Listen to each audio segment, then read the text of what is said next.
لو عايز تفعل ميزة الرد الذكي والجدولة التلقائية في الواتساب وتخلي تليفونك يرد مكانك، ادخل على إعدادات تطبيق أوتو ريسبوندر فور واتساب أو WA، وفعل خيار الوصول للإشعارات وخيار العمل في الخلفية عشان تستمتع بميزات رهيبة ومخفية جوه الإعدادات. ناس كتيرة جدا ما تعرفهاش وبتشتكي إن التطبيق مش شغال معاهم بسببها. السلام عليكم يا شباب، أنا عمرو مراجع برامج، والنهاردة جايب لكم الخلاصة في تطبيق الرد الآلي الرهيب ده. أنا وصاحبي محمد نزلنا تطبيق وبدأنا نجربه خطوة بخطوة، وكل واحد فينا لاحظ حاجات ومواقف مختلفة تماما. الموقف الأول حصل معايا أنا لما كنت سايق ومقفل الموبايل، ولقيت التطبيق لوحده بيرد على رسائل الشغل بكل أدب واحترام بناء على قواعد أنا محددها له من قبل ما أنزل. الموقف التاني بقى لاحظ محمد، وهو إن التطبيق فيه ميزة ذكية جدا اسمها رسائل الترحيب. أول ما رقم غريب أو عميل جديد بيبعتلك لأول مرة، التطبيق بيمسي عليه وبيديله المنيو أو تفاصيل الشغل تلقائي من غير أي تدخل منك. الموقف التالت قابلناه سوا لما جربنا نربط التطبيق بالذكاء الاصطناعي زي شات جي بي تي، ودي ميزة مرعبة بتخلي البوت يرد كأنه بني آدم فاهم ومصحح لطلبات الزباين ومصحصح لطلبات الزباين.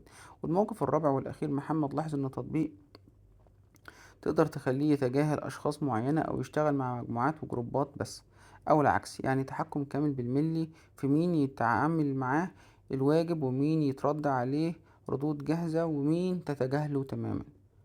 طيب، التطبيق ده سحر؟ لا الصراحة لا، مش من واقع تعليقات المستخدمين على بلاي ستور وتجربتنا فيه 3 عيوب لازم تعرفها. العيب الاول، التطبيق دوت مش بيدخل جوه الواتساب نفسه، هو بيقرا الاشعارات ويرد عليها. يعني لو انت كاتب كلمة معينة وجالك رسالة فيها جملة طويلة، البوت ممكن يتلخبط وما يفهمهاش الا لو ظبطت اعداد اسمه اكسبورت بلاتين ماتشنج. العيب التاني، بعض المميزات القوية جدا زي ارسال اكتر من رد لنفس الرسالة او ربط ال AI مقفولة وبتطلب النسخة المدفوعة البرو. العيب التالت، لو الموبايلك إمكانياته ضعيفة أو الرام أقل من 3، ممكن يقفل لوحده في الخلفية وما يردش، وتحتاج تتدخل كل شوية عشان تديله صلاحية الاستثناء من توفير البطارية. نيجي بقى للسؤال المهم، هل التطبيق ده فيه نصب أو طرق ملتوية عشان يلم فلوس وخلاص؟ الإجابة بكل صراحة لأ. التطبيق مش من نصاب خالص، ومميزاته المجانية حقيقية ومفيدة جدا، وناس كتيرة شغالة عليها، بس النسخة المدفوعة سعرها غالي حبتين مقارنة بتطبيقات تانية. لو الميزانية مش ظابطة معاك، عندك تطبيقات بديلة ممتازة بتقوم بنفس الوظيفة زي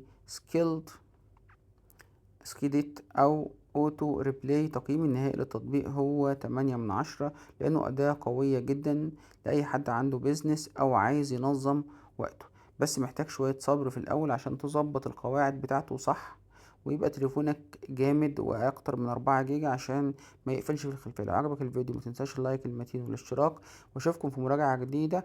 ولو عندك اي تعليق ايجابي او سلبي بعد تجربتك للتطبيق، اكتبوا لنا في الكومنتات تحت الفيديو وانا هثبت تعليقك عشان الكل يستفيد. اشوفكم على خير في فيديو جديد، سلام.